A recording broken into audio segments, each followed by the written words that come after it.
What's going on, everyone? This is Kevin here, and in this video, we're going to be going over the Moto G Stylus 5 best and 5 worst things. So let's get started.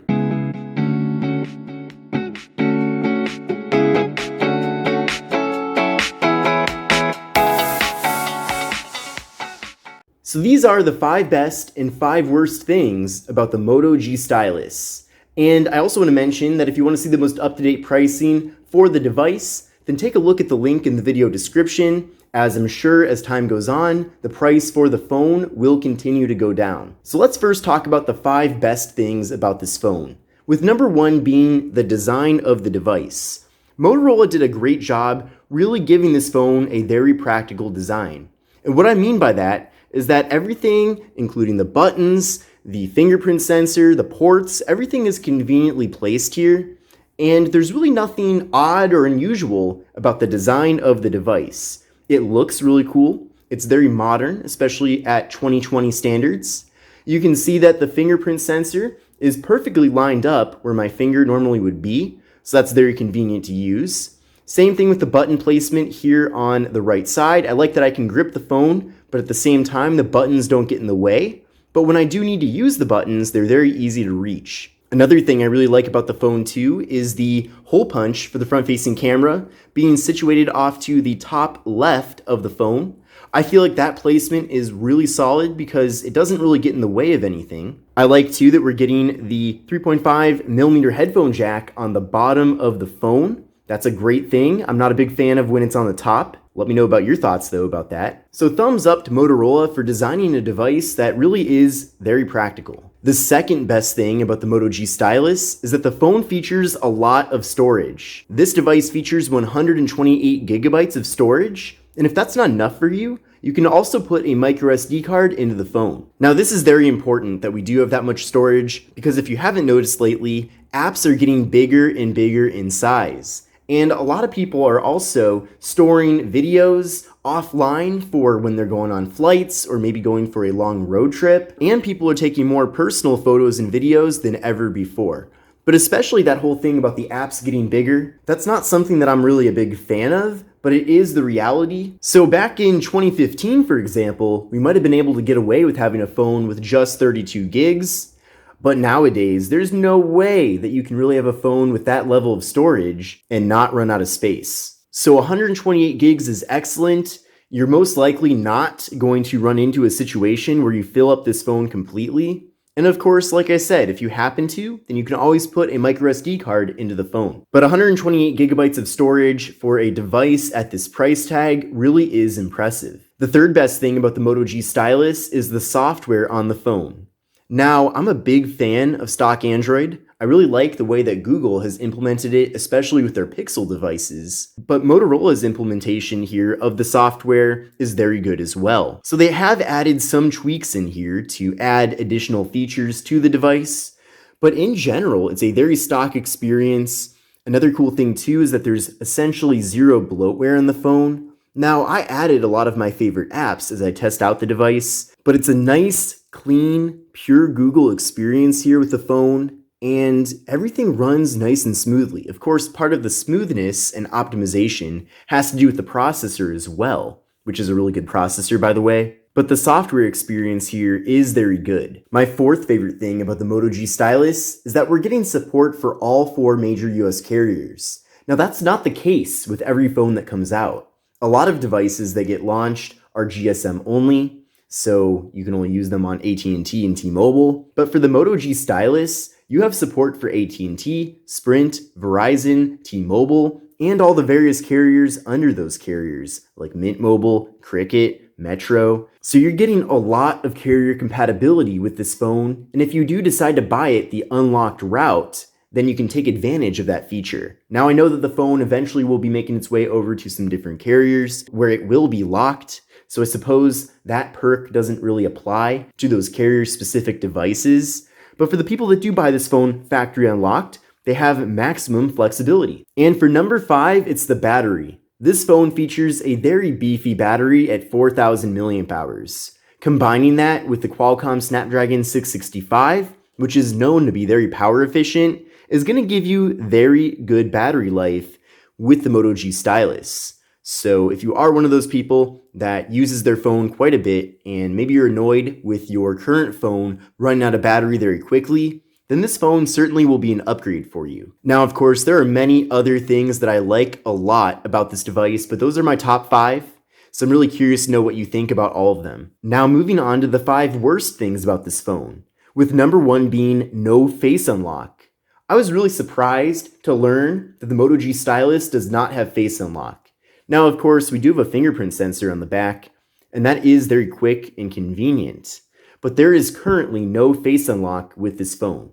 And there's really no reason why it doesn't have that feature. Clearly, we have a really good front-facing camera here at 16 megapixels, so it's certainly capable of doing face unlock. So this could possibly be a feature that Motorola can add in a future software update, and I certainly hope they do. But for now, there's no face unlock with the Moto G Stylus. Moving on to the second worst thing about the phone, and that is the display. Now don't get me wrong, this display here is still better than many other phones out there, but I feel like it could have been a bit better than it is. Now it is 1080p, and it does look decently clear, so I'm happy with that. But nowadays, many different devices in this price range, like the Galaxy A51 for example, feature an AMOLED display, and this display is LCD.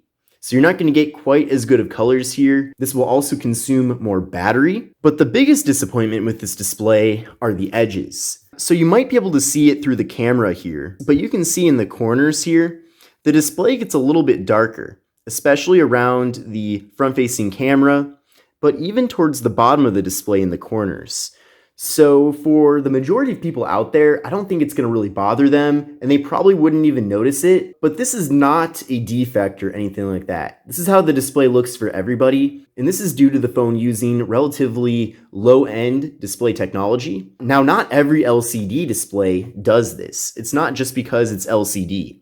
You know, I've used many devices that have excellent looking displays despite being LCD. And like I said, I don't think it's a deal breaker, but it is something that does get pretty obvious, especially once you do actually notice it. Now, if you're like me and you mainly use cool, colorful wallpapers on your devices, then you most likely won't notice that. I also noticed too that at least at the top of the device, Motorola does add a little bit of a gradient here. And it doesn't matter what wallpaper you put on the phone, that gradient is always present, making things a little darker at the top. And that kind of does hide the darkness around the front-facing camera. So kind of a cool trick there by Motorola to hide that. But at the end of the day, I still don't think this display is nearly as good as many of this phone's competitors in its same price range. The third worst thing about the Moto G Stylus is that you cannot take pictures with the ultra-wide-angle camera. So if you're one of those people that's been trying for hours to figure out how to use the phone's ultra-wide-angle camera to take photos, just know that you can't. And this is not exclusive to just the Moto G Stylus. There are many other Motorola phones that have launched in the last year, such as the Moto G8 Plus, that also don't allow for ultra-wide-angle photos with the ultra-wide-angle camera. Now, in Motorola's defense, they've taken a different approach with the ultra-wide-angle camera, and obviously since you can't use it to take photos, you can only use it to take video. And they refer to this feature as the action cam. So even if you hold the phone vertically, it uses the ultra-wide-angle camera to take horizontal video here. So I think that's really awesome. That is their unique. But for people that want to take photos with the ultra-wide-angle camera, they're simply out of luck. And this is definitely something that Motorola could add in the software update, and they just haven't. And in reality, for me at least, I typically take more photos with the ultra-wide-angle camera on my various devices that have it than videos. So certainly if you're one of those people too, and you want to use a device that takes photos and videos with the ultra-wide-angle camera, then you might want to look into the Galaxy A51 or even the Galaxy A31, as both of those devices have an ultra-wide-angle camera that you can use for both photos and videos. The fourth worst thing about the Moto G Stylus is that we don't get NFC with the phone. Now, I understand this is more of a budget-oriented device, but it's still $300. So you'd think for $300 we could at least get NFC. And if you're not aware of what NFC is, it's the technology that's used for mobile payments. So if you want to use Google Pay, for example, at a point of sale, you have to have NFC in your phone. And there's really no reason why this phone doesn't have NFC besides Motorola wanting to cut costs. And finally, getting into the final worst thing about the phone, is that the phone has a 19:9 display instead of a 20:9 display. Now I am happy with the aspect ratio of the display, but the thing is that you can see on the bottom of the phone, we do have a little bit of a thicker bottom bezel, not extremely thick, but slightly thick. So if they had just stretched out the display to fill in that area on the bottom, the display here would have been 20:9. Now 20:9 is quickly becoming kind of the standard for most smartphones out there. For example, all the new Samsung A series phones, such as the A51, feature 20:9, and higher-end devices like the Samsung Galaxy S20 Ultra also feature 20:9. So you can see with the Ultra, we have very small bezels all around, and because of that, the phone itself isn't much larger than the Moto G Stylus in size, but we are getting a larger display overall. So it would have been cool if the phone did have a 20:9 aspect ratio. But overall, I think this device still is a very good phone. And by the way, I didn't point out that the stylus is one of the best features of the phone because that's literally probably the only reason why most people would buy this phone.